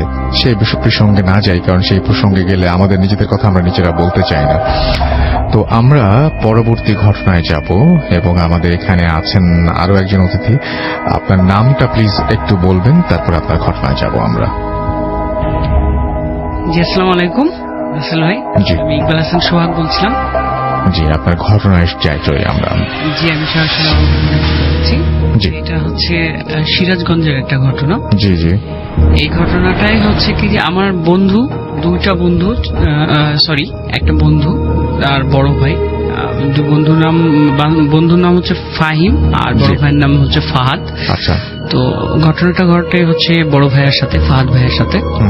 তো আমার বন্ধুটা হচ্ছে কি যে আমার সাথে পড়াশোনা করতো রাজশাহীতে, আর আমার ওই যে ফাহিমের বড় ভাই যে ফাহাদ ভাইয়া, উনি ঢাকায় পড়াশোনা করতো।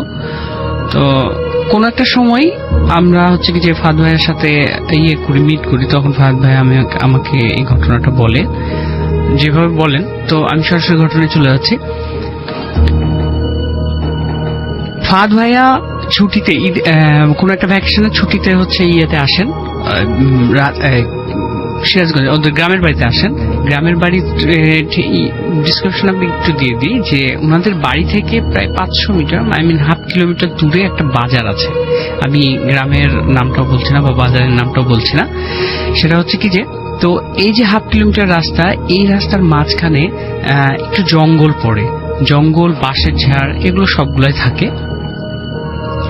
তো উনি কোন একটা ভ্যাকেশনে ঢাকা থেকে ছুটিতে হচ্ছে কি যে গ্রামের বাড়িতে চলে যাওয়ার পরে তিনি গ্রামের বন্ধু বান্ধবের সাথে গল্প করার পরে অনেক রাত পর্যন্ত অনেক কিছু খাওয়া দাওয়া করেন, যেটা হচ্ছে ভাজাপুর, যেটা করে বাজারে যেটা হয় সচরাচর।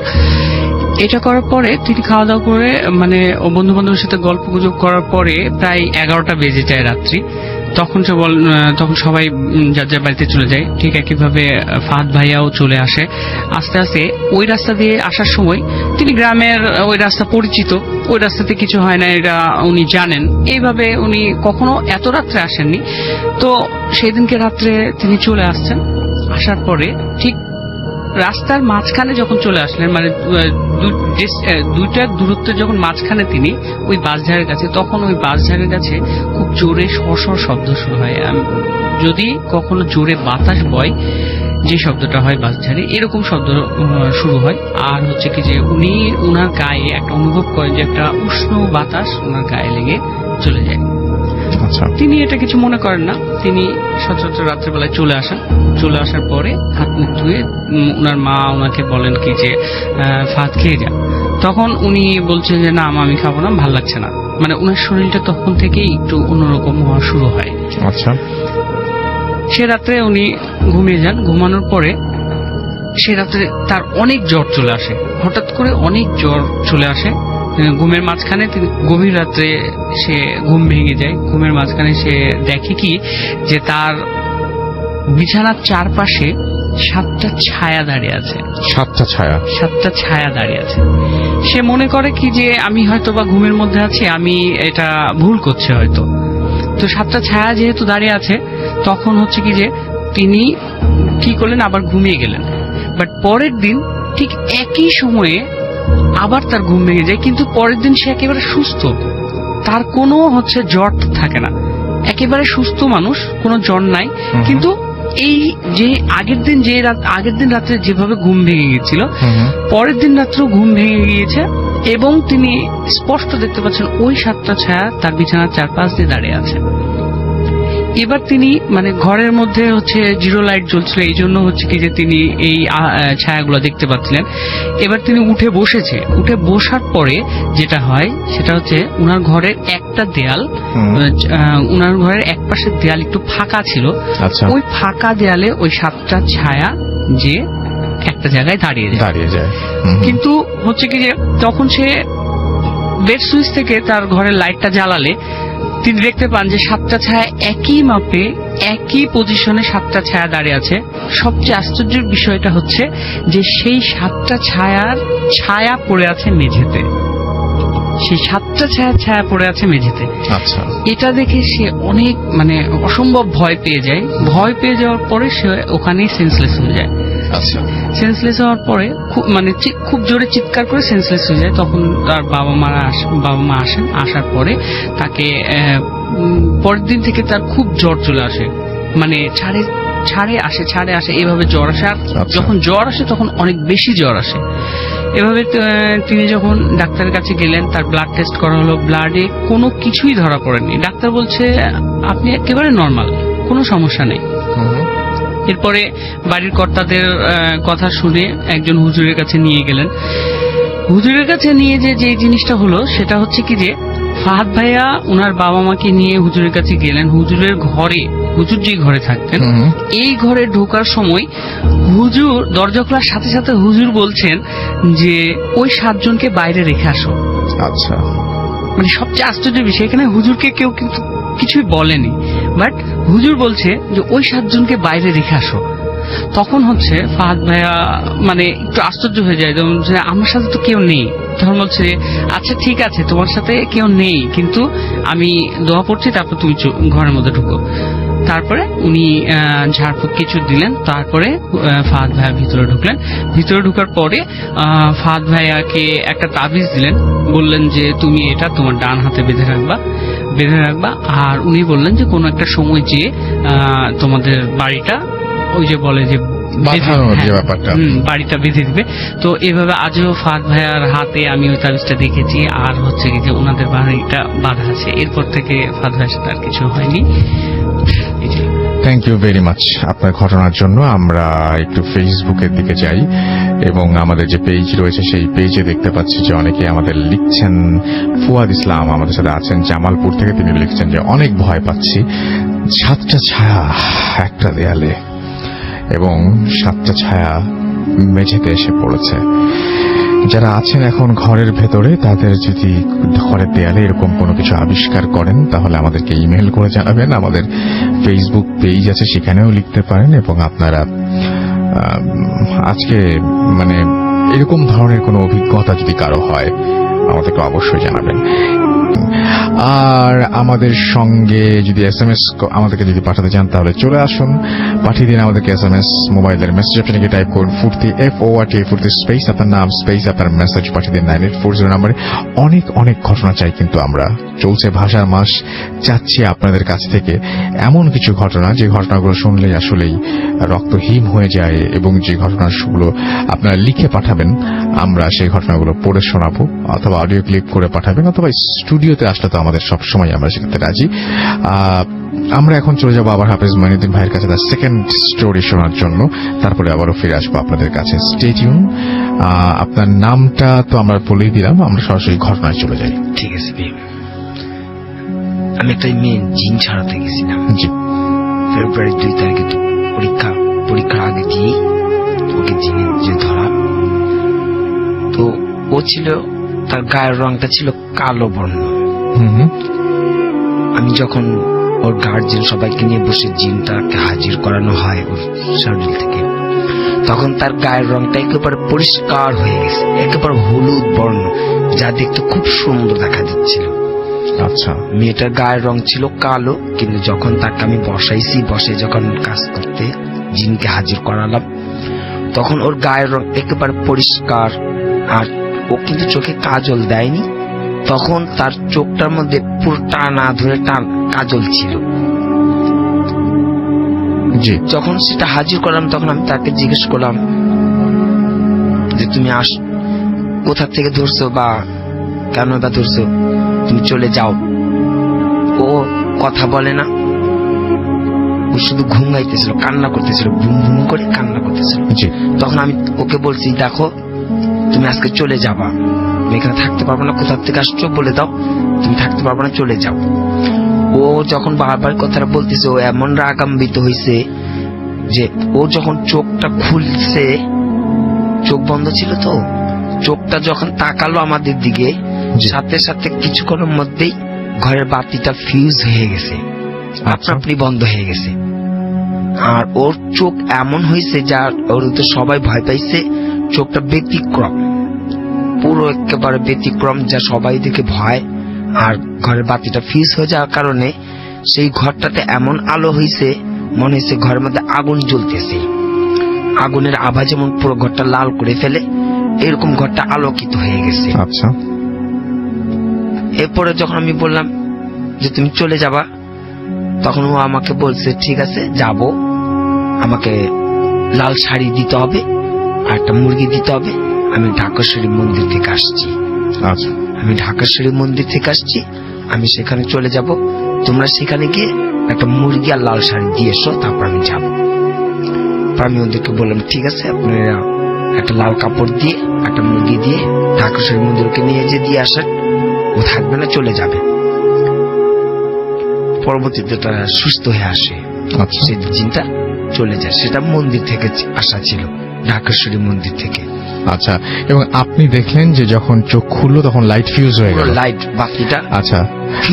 আপনি তো আজকেও আমাদের ফেসবুকের ছবিতে নেই, আপনি ছবি তোলেন না, আপনি টিভি দেখেন না? আমি কখনো সিনেমাও দেখেন না? না না, এগুলো কিছু দেখেন না। কিন্তু এই জিনিসগুলো আমরা কিন্তু হরর ফিল্মে মানে দেখি, এবং এই জিনিসগুলো কিন্তু হয় যে এরকম চোখ খুললো লাইট ফিউজ হয়ে গেল, এই জিনিসগুলো কিন্তু দেখেন। মানে ব্যাপারটা হচ্ছে কি যে সমস্ত জিনিস সব মানে মানুষজন শোনেন বা বহুদিন ধরে প্রচলিত, সেই সমস্ত জিনিসই কিন্তু পরে বইয়ে লেখা হয়, সেই সমস্ত জিনিসই কিন্তু মুভিতে উঠে আসে। তো যাই হোক, আমরা এই প্রসঙ্গে আরো কথা বলবো। আমরা আপাতত একটা জিনিস বলে নেই, আমি এই বিষয়ে প্রায় 3-4টা জায়গায় এরকম হয়েছে।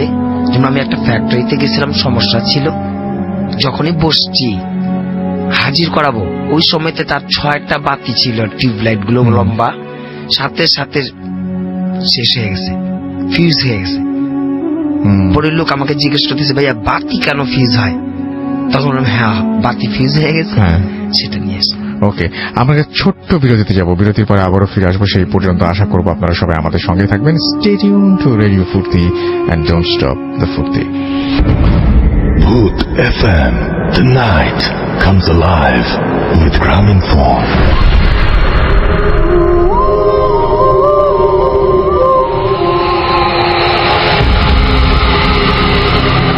Yes, the night comes alive with Gramophone, and you are listening to Radio Food 8.0 FM. আমি রাসেল আছি সাথে, আমার সাথে রয়েছে মাসুম এবং আজকের অতিথিরা, এবং আপনাদের ভূত এফএম এ আরো একবার স্বাগত জানাচ্ছি। আর সেই সাথে আপনাদেরকে জানিয়ে দিই যে আমাদের SMS করতে হলে মোবাইলের মেসেজ অপশনে টাইপ করতে হবে ফুর্তি FORT ফুর্তি স্পেস আপনার নাম স্পেস আপনার মেসেজ পাঠিয়ে দিতে হবে 9840 নম্বরে। আমাদের যদি ইমেইল করতে চান, আমাদের ইমেইল অ্যাড্রেস হচ্ছে bhutfm@radiofurti.fm, which is BHWTFM@RADIOFORTI.FM। আপনার নাম, ঠিকানা এবং ফোন নাম্বার সহ আপনার জীবনে ঘটে যাওয়া বা আপনার জানা সেরা ঘটনা লিখে পাঠিয়ে দিন আমাদের কাছে। ঘটনার শুরুতে অবশ্যই উল্লেখ করুন যে এই ঘটনাটি আপনি স্টুডিওতে এসে শেয়ার করতে চান, নাকি আপনি চান আপনার ঘটনা আমরা পড়ে শোনাই। আমরা আবারও যাব আমাদের আরেকজন অতিথি যিনি একটু আগে আপনাদের ঘটনা শোনালেন তার কাছে। আপনার নামটা প্লিজ আরো একবার বলবেন, তারপর আপনার ঘটনা যাব আমরা। ধন্যবাদ রাসেল ভাই, আমি সোহাগ বলছিলাম। জি, আমি এই ঘটনাটা বলছি, এটা হচ্ছে আমার বাবার সাথে ঘটে। এটা অনেকদিন আগের। জি। আমি গতবার শোতে যখন এসেছিলাম, তো সেই শোটা শোনার পরে আমার বাবা আমাকে বলছিল যে আমার সাথে একটা ঘটনা আছে, তুমি এই ঘটনাটা শুনতে পারো আর বলতে পারো ইয়েতে ফুর্তিতে। সো আমার বাবা আমাকে যেভাবে বলছিল, এটা অনেক দিন আগের মানে ঘটনা, যেটা হচ্ছে আমার বাবা যখন বিয়েই করেনি, আমরা যখন এখন হইনি তখনকার ঘটনা। অনেক মানে তখন আমার বাবা খুব ইয়াং, 17-18 বছর বয়স, এই টাইপের। সো আমার বাবা হচ্ছে কি যে যখন রাতভর হচ্ছে কি যে অনেক রাত পর্যন্ত জেগে থাকতো আর হচ্ছে অনেক জায়গায় যেত, ঠিক আছে। তো এরকমই আমাদের যে রাজশাহী শহরের যে আলুপট্টি মোড় বলে একটা মোড় আছে, এই মোড়টা হচ্ছে অনেক পুরনো একটা মোড়। আচ্ছা। আর এই মোড়ের উত্তর দিকে একটা রাস্তা চলে যায়, যেটা হচ্ছে ঘোড়ামারা থানা। তো এইদিকে আমি একটু বলে রাখি যে রাজশাহীটা হচ্ছে হিন্দুদের একটা ছিল, অধ্যুষিত একটা এলাকা ছিল। একটা সময় এখানে অনেক হিন্দু ছিল, এখন বর্তমানে এটা কমে গেছে। কিন্তু হিন্দুদের যে বাড়ির যে কালচার গুলা ছিল, এই কালচারে বাড়ি এখনো রাজশাহীতে আছে। আপনি যদি রাজশাহীর আনাচে কানাচে ঘুরেন, এরকম দেখতে পাবেন যে অনেক আগের মতো বাড়ি, আগে ডিজাইনের বাড়ি। তো এরকমই ওই জায়গায় আলুপট্টি থেকে উত্তর দিকে ওই জায়গায় একটা হচ্ছে বাড়ি ছিল। ওখানে হচ্ছে আমার আব্বার হচ্ছে কি যে চাচি, তার মানে আমাদের দাদি হচ্ছেন। তো ওই চাচিদের বাসায় কোনো একটা ভ্যাকেশনে সবাই এক জায়গায় বেড়াতে যায়। তো ওই চাচিদের বাসায় হচ্ছে কি যে আব্বা, ওই চাচি, চাচা আর হচ্ছে আব্বার একজন ফ্রেন্ড থাকেন রাত্রে। তো ওই বাসায় যখন থাকা শুরু করছেন, তখন হচ্ছে আমার বাবা একদিনকে রাত্রে শুনছেন কি যে ওই বাড়িতে ছাদে কোনো একটা সমস্যা আছে। আমি বাড়িটার একটু ডিসক্রিপশনটা দিয়ে যে বাড়িটা একটা লম্বা বাড়ি ছিল, 2 তলা বাড়ি। আর বাড়ির সামনে হচ্ছে একটা করিডোর ছিল, লম্বা একটা করিডোর ছিল।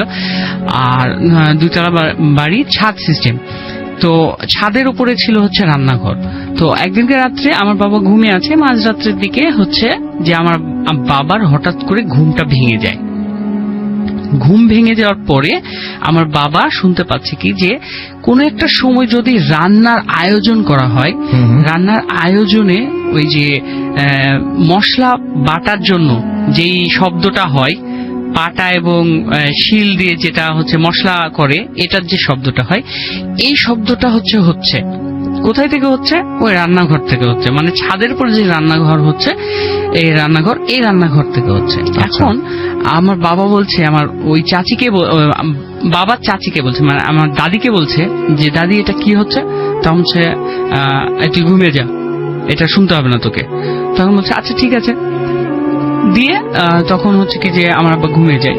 পরবর্তী দিন আবারও ঠিক একইভাবে, এবার হচ্ছে ওই যে থালা বাসন নাড়াচাড়া করার যে শব্দ, এইরকম শব্দ হচ্ছে। তখন আমার আব্বা একটু কিউরিয়াস হয়ে আমার আব্বা একাই বলে কি যে আজকে আমি যাবো ছাদে, যেয়ে দেখবো। আর একটা বিষয় কি যে আমার আব্বার একটা জিনিস খুব ছিল যে একটু মানে রাতভর ঘুরে বেড়াতো, আর হচ্ছে কি যে মানে দোয়া দরুদের উপরে খুব বিশ্বাস ছিল আমার আব্বার। তো আমার আব্বা ছাদের দিকে আস্তে আস্তে উঠে যায়, সিঁড়িতে উঠে যায়। উঠে যাওয়ার পরে যখনই ছাদের ফ্লোরে যখনই পা দেয় তখনই হচ্ছে এই আওয়াজগুলো বন্ধ হয়ে যায়। বন্ধ হয়ে যাওয়ার পরে আমার আব্বা একটু দাঁড়িয়ে যায়, বলে যে হঠাৎ বন্ধ হয়ে গেল। তারপরে আবার এগিয়ে যায়, যাওয়ার পরে দেখে কি যে কিছু নাই, একেবারে রান্নাঘরের মধ্যে কিছু নাই, কিন্তু ওই বিল্ডিং এর পাশে একটা লম্বা একটা নারিকেল গাছ ছিল। এই নারিকেল গাছটা খুব জোরে বাতাস হচ্ছে, এই শুধু নারিকেল গাছটাই খুব জোরে বাতাস হচ্ছে, আর বাতাসে মনে হচ্ছে যে নারিকেল গাছটা একেবারে পড়ে যাবে, এত বাতাস হচ্ছে। তখন ওই নারিকেল গাছের দিকে তাকিয়ে আমার আব্বা শুধু বলছিল যে একটা কথা বলছিল যে আমরা তোমাদের কোনো ক্ষতি করিনি, তোমরাও আমাদের কোনো ক্ষতি করো না। এটা বলে আমার আব্বা হচ্ছে কি যে সূরা ইখলাস 3 বার পড়ে একটা ফু দিয়ে দেয়, ওই নারিকেল গাছের দিকে করে ফু দিয়ে দেয়। তখন হচ্ছে কি যে ওই বাতাসটা বন্ধ হয়ে যায় নারিকেল গাছ থেকে। এখন ওখানে থাকা তো শেষ হয়ে গেল, যদি ঘটনা হতো মানে এখানে বন্ধ হয়ে যেত ভালো হতো, বাট আমার আব্বা এরপর থেকে বিভিন্ন ধরনের সমস্যা ফেস করা শুরু করে। সমস্যাটা হচ্ছে যে তারপরে একদিন কি রাত্রে হচ্ছে কি যে আমার বাবা যে আগের সময় তো প্রেক্ষাগৃহে বা সিনেমা হলে যে সিনেমা দেখা হতো, এরকম একদিনকে রাত্রে সিনেমা দেখে হচ্ছে উনি বাসায় যাচ্ছিলেন।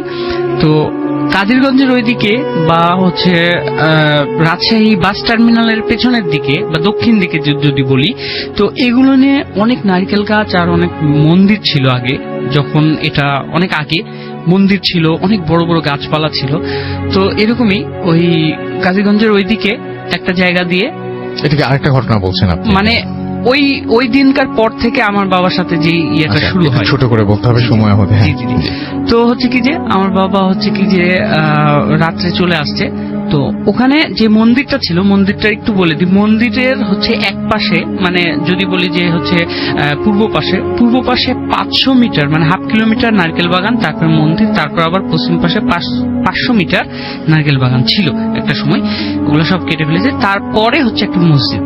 তো আমার বাবা রাত্রেবেলা ওই রাস্তা দিয়ে চলে আসছে, আসার সময় দেখছি কি প্রথম অংশের যে নারকেল বাগান, এখানে ঢোকার সময় দেখছি কি যে একটা এই হিন্দু ধর্মাবলম্বীর যেটা হচ্ছে কালী দেবীর যে একটা অবয়ব, কালো একটা অবয়ব ওই নারকেল বাগানের মধ্যে দাঁড়ায় আছে একটা নির্দিষ্ট ডিস্টেন্স আমার বাবার কাছ থেকে। আচ্ছা, আমার বাবা এই জিনিসটা দেখার পরে তাড়াতাড়ি হচ্ছে কি যে সে করে কি যে মাটি থেকে এক মোট ধুলা তুলে নেয়, ধুলা তুলে নিয়ে ওটাতে 3 বার সূরা ইখলাস পড়ে নেয়। পড়ার পরে তিনি আস্তে আস্তে চলে যান। চলে যাওয়ার পরে যখন মন্দিরের সামনে আসেন তখন দেখেন কি যে ওটা নাই। আবার মন্দির পার হয়ে যখন যান তখন দেখেন কি আবার ওই জিনিসটা আছে। তারপরে উনি ওই সূরা ইখলাস পড়া ওই মাটিটুকু ওইদিকে ছুঁড়ে মারেন, ছুঁড়ে মেরে যখনই ছুঁড়ে মারেন তখনই ওটা ভ্যানিশ হয়ে যায় ওখান থেকে। তারপরে হচ্ছে তিনি মসজিদের কাছে যে ওই বারান্দায় যে বসে পড়েন, তখন ইমাম সাহেব বের হয়ে আসে, বলে কি যে কি ব্যাপার এত রাত্রে তুমি মসজিদের বারান্দায় কি করছো? তখন আমার বাবা বলে যে হুজুর এই ঘটনা, যে আমার সাথে এরকম যায়। তখন বলছে কি যে ঠিক আছে তুমি চলে যাও, আর কিছু হবে না। এরপরে আরেকদিন আমার বাবা হচ্ছে কি যে আমাদের হুজুর বলছে যে বলেন হ্যাঁ বলেন। আমাদের হুজুর বলছে কি যে তোমরা কোরআন পড়তে আসো, এই জায়গায় কুলখানি হবে, কোরআন পড়তে আসো। তো কোরআন পড়তে এসে তখন হচ্ছে কি যে অনেক রাত্রি হয়ে যায়। আমার বাবা বলছে কি যে ঠিক আছে হুজুর আমরা চলে যাচ্ছি। তো চলে যাওয়ার সময় আমাদের কাদিরগঞ্জে একটা সময় অনেক বড় বড় পাইকরের গাছ ছিল। তো 4 জন বন্ধু ছিল, 4 জন বন্ধু, 3 জন বন্ধু এক রাস্তা দিয়ে চলে যায়, আমার বাবা আর এক রাস্তা দিয়ে চলে আসে। দেন তখন হচ্ছে কি যে আমার বাবাকে বলছে কি যে ওই পাইকর গাছ থেকে অনেক বড় বড় ঢিল পড়া শুরু হয়। তখন আমার বাবা বলে কি যে আবার সেই কথা, কোরআন শরীফ যেহেতু সাথে আছে, তখন 4টা ঢিল কুড়ে নিয়ে ওই গাছটাকে বন্ধ করে দেয়। তখন আমার বাবা যখন বাসায় যায় তখন আমার বড় মা বলে যে তুমি কি করে এসছো? তখন বলে যে না কিছু না। তো তখন বলে যে ঠিক আছে যাও ঘুমিয়ে যাও। পরবর্তী দিন যখন ফজরের নামাজ পড়তে যান, মৌলানা সাহেব তখন ফজরের নামাজ পড়ে তখন বলে কি যে শের মোহাম্মদ তুমি এখানে আসো। যখন যায় তখন একটা জোরে থাপ্পড় দেয়। থাপ্পড় দেওয়ার পরে বলে যে তুমি কালকে রাত্রে কি করেছো? তখন হচ্ছে কিছু করিনি তো। তখন হচ্ছে তুমি কালকে রাত্রে একটা গাছ বন্ধ করে দিয়ে আসছো। আশ্চর্যের বিষয় যে এখানে দুইজনকেই আমার বড় মা এবং মৌলানা সাহেব দুইজনকেই হচ্ছে কি যে স্বপ্নের মাধ্যমে দেখানো হয় যে আমাদেরকে আটকে দিয়েছে এবং আমাদেরকে ছাড়িয়ে দিতে বলে। তো তখন মৌলানা সাহেব বলেন যে ঠিক আছে ছাড়িয়ে দেন, তাহলে হচ্ছে ছাড়িয়ে দাও, তাহলে আর কোনো সমস্যা হবে না। এরপর থেকে আমার বাবার আর কোনো সমস্যা। Thank you very much. আমরা পরের ঘটনায় যাব হাফেজ মঈনুদ্দিন ভাইয়ের কাছে। তার একটা ঘটনা রয়েছে, সেটা আমরা শুনবো। জি। নতুন বাড়ি আমাদের এলাকার থেকে, লালবাগ এলাকার কাছেই নতুন বাড়ি তৈরি করার পরে তো বাড়িটা তো বেশ পুরনো ছিল। যখন ভাঙা হয়েছে বাড়িটা, সেই বাড়ি থেকে কান্নার শব্দ হতো। পরে তারা এই বাড়িটা হুজুর থেকে না বাঁধায় দিলেন। পরবর্তীতে যখন নতুন বাড়ি করা হলো, দোতলা বাড়িটা খুব দ্রুত করে কালারিং করেছেন, কিন্তু সেখানে এখনো লোকজন কেউ বসবাস করেননি, যাননি এখনো। কিন্তু প্রতিটা রুমের মধ্যে এবং প্রতিটা দরজার কাছে সামনে দিয়ে রক্ত দিয়ে লেখা ছিল ওম লিখে রাখছে, এবং ঘরের ভিতরেও সে রক্তটাকে ওম লেখা। তো যখন উনি দেখলেন এই রক্তের ভেজা প্রতিটি দরজার সামনে এবং ঘরের ভিতরেও দেয়ালে ওম লেখা, উনি খুব ঘাবড়ে গেলেন যে কি ব্যাপার, এটি কি? ঘরে তো কোনো লোক নেই, ঘরে কোনো লোক এখনো আসে নেই, থাকে নেই, এই রক্ত দিয়ে দেয়ালগুলো নষ্ট করলো কি? আর তখন উনিও বুঝতে পারছেন যে ঘরটা কেমন গুমোট বাঁধা ভার লাগে। তখন সেই মৌলানা সাহেবদেরকে বললেন যে আপনারা যে ঘর বাঁধা দিয়ে আসছেন, আমার এরকম কোন সমস্যা দেখা দিতেছে, প্রতিটা দেয়ালের মধ্যে রক্তের মধ্যে ওম লেখা। তখন হুজুর এসে বলতেছে যে ঠিক আছে, এটা তো আমাদের পক্ষে সম্ভব না, আমরা পারবো না, আপনারা অন্য কাউকে স্মরণ করতে পারেন। পরবর্তীতে সে আমার কাছে আসে, আমি সেখানে উপস্থিত হয়ে যখন আমি বসি, তখন আমি বুঝতে পারি যে এটা জিনের আস্তি আছে। তো রাত্রে ওদের সাথে আমি বললাম রাত্রে 2:30টার দিকে আমার সাথে বসেন। রাত্রে বসলো, আমি কোরআনের থেকে একটা সূরা আয়াত কাগজের মধ্যে লিখি। যখন আমি কোরআন খুলে লিখতে আরম্ভ করলাম, তখন খুব বিরক্ত করতেছে, দরজাগুলো নিচ থেকে বন্ধ হইতেছে, খুলতেছে। এটা আপনি একদম তার মানে এটা হয়, এটা আমরা যা দেখি আমরা তার মানে এটা হয়। আচ্ছা। খুব তখন ওই লোক তো যিনি আমার সাথে বসা ছিলেন, উনি ভয় পেয়ে বলতেছেন মাইনুদ্দিন ভাই, এটা আমার ঘরের না, হয়তো আপনাকে সাথে করে কিছু নিয়ে এসছে। আমি হাসে বলতেছি না, আপনি চুপচাপ বসেন, কোনো ভয় নেই। উনি বলতেছে আমি থাকতে পারবো না, কারণ দেখতেছে উনি স্বচক্ষে দেখতেছে দরজা খুলে যাচ্ছে, বন্ধ হয়ে যাচ্ছে, খুলে যাচ্ছে, বন্ধ হয়ে যাচ্ছে, আর আমাকেও বিরক্ত করতেছে। উনি চলে গেলেন। পরবর্তীতে আমি যখন লেখা আরম্ভ করলাম, তারপর আমাকে খুব বিরক্ত করাতে আমি রেখে দিলাম। লেখাটা বন্ধ করে দিয়ে আমি মোরাকাবায় বসে পড়লাম হাজির করানোর জন্য। লোকে হাজির করে কেন বিরক্ত করে আমি এটা দেখবো। আমি মোরাকাবায় যখন বসে হাজির করালাম, তখন সে এসে বলতেছে যে যখন এই বাড়িটা পুরনো ছিল, সেই বাড়িতে একটা ছোট্ট মাটির কলসের ভিতরে তাকে বন্দি করা ছিল। আচ্ছা। যখন মিস্ত্রি ঘর যে যারা কাজ করে, তখন এটা ভেঙে গেছে। যখন খুঁড়ছে ভেঙে ফেলাতে ও মুক্তি আজাব পেয়ে গেছে। উনি বলতেছে এখন এই বাড়ি আমি থাকবো, আর কাউকে থাকতে দেব না। আমি যেহেতু ছাড়া পেয়ে গেছি, আমাকে এখন বন্দি করাও যাবে না, আমাকে তাড়ানো যাবে না, আমি এই বাড়িতেই থাকবো, আর এইখানে কাউকে আসতে দেব না। পরে আপনি কি তাকে তাড়িয়েছেন এখান থেকে? ওকে, থ্যাংক ইউ ভেরি মাচ। আমরা একটা ছোট্ট বিরতিতে যাব এবং বিরতির পরে আমরা আবারও ফিরে আসবো। সেই পর্যন্ত আশা করছি আপনারা আমাদের সঙ্গেই থাকবেন। স্টে টিউন টু রেডিও ফুর্তি এন্ড ডোন্ট স্টপ দ্য ফুর্তি। Booth FM. The night comes alive with Graminphone.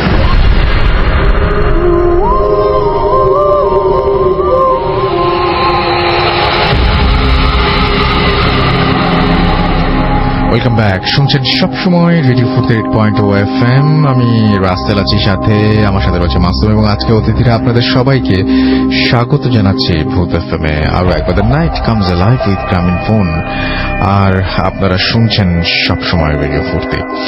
Rajin আমাদের এসএমএস করেছেন আমাদেরকে MH মোমিন ফ্রম গাজীপুর, এছাড়াও ANF আমিনুল হক আমাদের সাথে আছেন শাহজাহানপুর থেকে। এছাড়া আমাদের সাথে রয়েছেন তুলি, এছাড়া আছেন আমাদের সাথে সালমান মনির, এবং আমাদের সাথে রয়েছেন দেখতে পাচ্ছি আমাদেরকে সাগর আমাদের সঙ্গে রয়েছেন।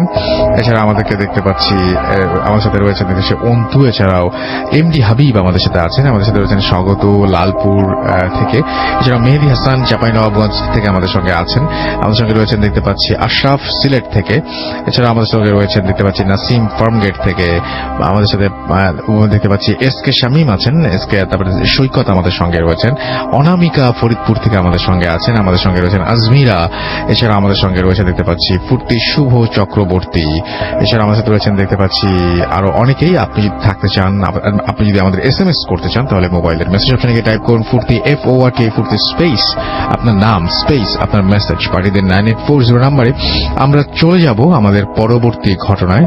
আমাদের নতুন একজন অতিথি আছেন, তার নামটা আমরা একটু জানতে চাই। আপনার নামটা প্লিজ একটু বলবেন, তারপর আপনার ঘটনা শুনবো আমরা। আমার নাম নজরুল ইসলাম অপু। আমি পোস্তলা থেকে এসেছি। জি, আমি এখন উদ্ভিদ বিজ্ঞানে অনার্স করছি, অনার্স থেকেও বসে পড়ছি। আচ্ছা, শুনি আপনার ঘটনা। আমি আমার স্টোরিতে চলে যাচ্ছি। যেটা আপনি আমাদের পাঠিয়েছেন সেই ঘটনাটা আমরা শুনি। আচ্ছা, ঠিক আছে। জি, ঘটনাটি হচ্ছে 2009 সালে। তখন আমি নবম শ্রেণীর স্টুডেন্ট। রাসেল ভাই বলে রাখা ভালো, আমি সব সময় 5 ওয়াক্ত নামাজ পড়ি এবং আমি একজন কোরআনে হাফেজ। আচ্ছা, তো সবসময় 5 ওয়াক্ত নামাজ পড়ি, এটা মানে আমার একটা অভ্যাস। আমাদের এলাকার একটি ঘটনা, আমাদের এলাকাতে একজন মুসল্লি ছিল